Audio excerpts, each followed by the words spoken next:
बिहार के दरभंगा के कुम्हिया गांव में भीषण आग लग गई है। आग की चपेट में आए 10 कच्चे घरों का सामान जलकर खाक हो गया। कई जानवर आग में झुलस गए। फायर ब्रिगेड ने पहुंचकर आग पर काबू पाया। उत्तर प्रदेश के मुरादाबाद में कोहरे का कहर, आपस में टकरा गए कई वाहन। पुलिस की पीआरबी गाड़ी भी क्षतिग्रस्त। कम विजिबिलिटी के चलते हादसा हुआ है। कई लोग घायल हो गए। घायलों को अस्पताल में भर्ती कराया गया।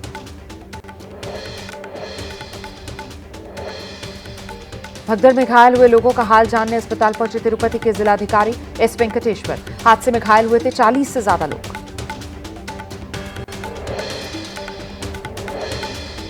अस्पताल में भर्ती 20 घायलों को डिस्चार्ज कर दिया गया है। 21 घायलों को शाम तक अस्पताल से छुट्टी मिल जाएगी। प्रशासन के मुताबिक भगदड़ में सिर्फ 3 लोगों को ही मल्टीपल फ्रैक्चर हुए।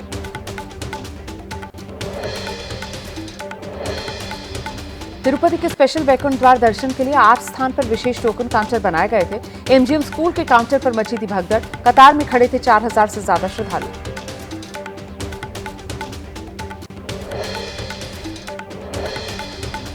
हादसे के बाद टिकट काउंटर पर फिर नजर आए लोग। मंदिर दर्शन के लिए भक्तों को जारी किए जा रहे हैं टिकट।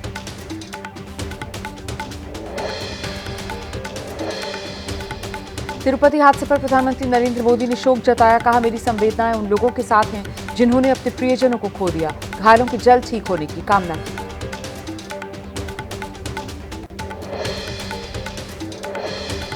मुख्यमंत्री चंद्रबाबू नायडू ने हालात का जायजा लेने के लिए इलाके के अधिकारियों से बात की है। आज तिरुपति पहुंचकर भगदड़ में घायल हुए लोगों से मुलाकात करेंगे खुद सीएम। कांग्रेस नेता राहुल गांधी, आंध्र प्रदेश के पूर्व मुख्यमंत्री जगन मोहन रेड्डी और अरविंद केजरीवाल ने श्रद्धालुओं की मौत पर अफसोस जाहिर किया। घायलों की अच्छी सेहत की कामना की। असम के दीमा हसाओं में 300 फीट गहरे कोयला खदान से 8 मजदूरों को सुरक्षित बाहर निकालने की कोशिशें जारी हैं। आधुनिक मशीनों की मदद से किया जा रहा है रेस्क्यू ऑपरेशन। गुवाहाटी पहुंचे केंद्रीय कृषि मंत्री शिवराज सिंह चौहान ने मां कामाख्या मंदिर में दर्शन किए। शिवराज सिंह ने पत्नी के साथ मां कामाख्या का आशीर्वाद लिया। देश की खुशहाली की कामना की। ओडिशा के भुवनेश्वर में 18वें प्रवासी भारतीय दिवस सम्मेलन में पीएम मोदी ने हिस्सा लिया। कार्यक्रम में सीएम मोहन चरण मांझी और विदेश मंत्री एस जयशंकर शामिल।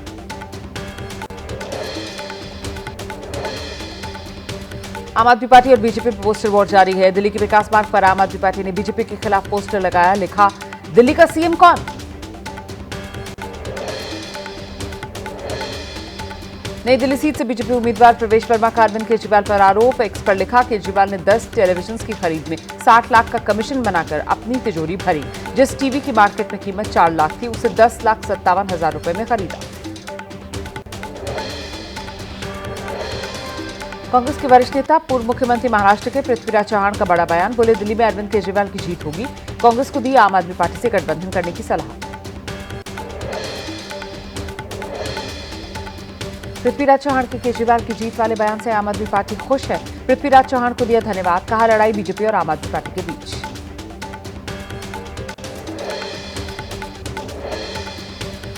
बीजेपी के सांसद प्रवीण खंडेवाल ने कहा है, कांग्रेस के वरिष्ठ नेता के बयान से साफ हो गया है, दिल्ली में कांग्रेस का जनाधार खत्म हो चुका है। लड़ाई आम आदमी पार्टी और बीजेपी में।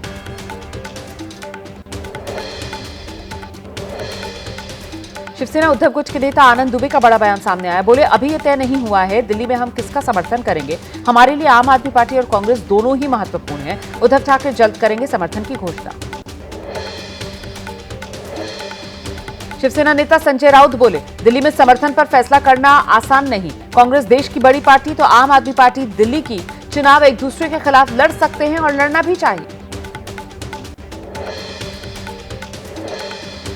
केजरीवाल को समाजवादी पार्टी और टीएमसी से मिले समर्थन पर कांग्रेस नेता संदीप दीक्षित बोले, दिल्ली में इन दोनों पार्टियों का कोई असर नहीं, जनता करेगी कांग्रेस को वोट। दिल्ली में टूटते इंडिया गठबंधन पर तेजस्वी यादव बोले, इंडिया अलायंस तो सिर्फ लोकसभा चुनाव तक के लिए था। दिल्ली में कांग्रेस आम आदमी पार्टी में तालमेल नहीं होना स्वाभाविक बात है। बीजेपी अध्यक्ष जेपी नड्डा आज दिल्ली बीजेपी चुनाव प्रबंधन कमेटी के साथ बैठक करेंगे। अलग अलग कमेटी से चुनाव की तैयारियों का जायजा लेंगे। कल होगी चुनाव समिति की मीटिंग। दिल्ली की सीएम आतिशी ने चुनाव आयोग को लिखी एक और चिट्ठी। मुख्य चुनाव आयुक्त से मिलने का समय मांगा है। 5 जनवरी को पत्र भेजकर मिलने का वक्त मांगा था। उत्तर प्रदेश के मिल्कीपुर विधानसभा सीट पर होने वाले उपचुनाव को लेकर सतर्क समाजवादी पार्टी चुनाव आयोग को ज्ञापन देकर सभी पोलिंग स्टेशन की वेबकास्टिंग की मांग उठाई। कहा सभी प्रत्याशियों को मुहैया कराई जाए वेबकास्टिंग का लिंक। 5 फरवरी को मिल्कीपुर में वोटिंग होगी। मुंबई में बीएमसी चुनाव की तैयारियां शुरू हो गई हैं। एमएनएस और बीजेपी के बीच हो सकता है गठबंधन। बीजेपी के बड़े नेताओं और राज ठाकरे के बीच बातचीत का दौर जारी। एमएनएस और बीजेपी के बीच बढ़ती नजदीकी पर उद्धव गुट के नेता संजय राउत ने कहा है मनसे को हमारे खिलाफ मोहरे के तौर पर इस्तेमाल कर रही है बीजेपी।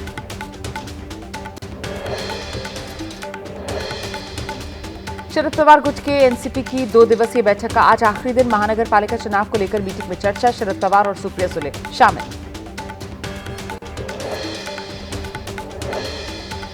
बिहार के मोतिहारी में प्रशांत किशोर की अच्छी सेहत के लिए उनके समर्थकों ने पूजा की। बीपीएससी अभ्यर्थियों के समर्थन में अनशन करने के दौरान तबियत बिगड़ी थी प्रशांत किशोर की। बीपीएससी मामले पर मुख्य सचिव से मिला जनसुराज पार्टी का प्रतिनिधिमंडल। अभ्यर्थियों की मुलाकात मुख्यमंत्री नीतीश कुमार से करवाने की वकालत की है। त्रिपुरा में भारत बांग्लादेश बॉर्डर पर तनाव। ऊनाकोटी में बॉर्डर पर बांग्लादेशियों के एक समूह ने बीएसएफ जवानों पर हमला कर दिया। जवानों के हथियार छीनने की कोशिश। कर्नाटक में 6 नक्सलियों ने किया सरेंडर। बेंगलुरु में सीएम आवास पर मुख्यमंत्री सिद्धरमैया की मौजूदगी में आत्मसमर्पण किया। मुख्यधारा में लौटे कर्नाटक, तमिलनाडु, केरल के रहने वाले ये लोग। इंदौर में क्रिकेट मैच में सट्टा लगाने वाले संजय अग्रवाल के ठिकाने पर ईडी ने छापेमारी की है। रेड में संजय अग्रवाल के लॉकर से मिला 3.5 किलो सोना।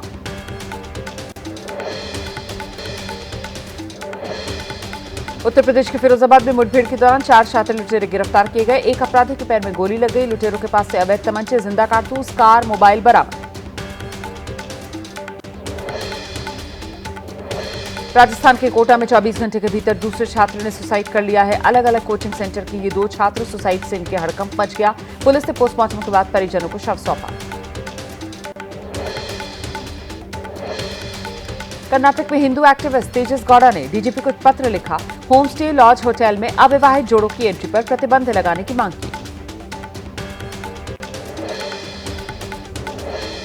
संभल में फिर शुरू होगी 1978 के दंगों की जांच। यूपी सरकार के गृह उप सचिव ने आदेश दिए। संभल प्रशासन और पुलिस मिलकर 1 हफ्ते के भीतर रिपोर्ट सौंपेगी। सूत्रों के मुताबिक संभल दंगे में मारे गए लोगों के आंकड़े की फिर से जांच हो सकती है। कागजों पर 24 मौत दर्ज है, जबकि सीएम योगी ने 184 लोगों के मारे जाने की बात कही थी।